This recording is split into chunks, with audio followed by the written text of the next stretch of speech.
Nej.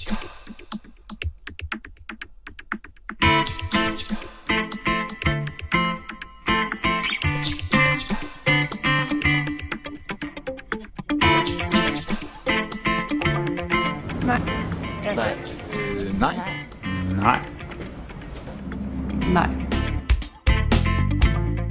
Du må højst gå ledig i 14 dage, så skal din A-kasse komme ind og hjælpe dig.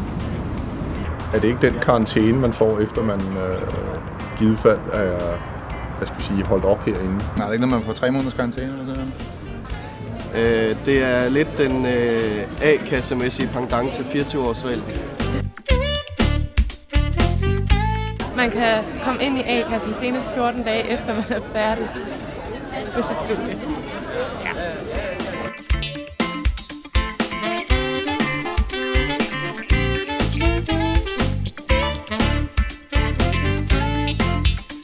Jeg er medlem af Magisternes A-kasse. Det er rart at være medlem af en A-kasse, hvis man ikke lige kan få et job, når man kommer ud og er færdig.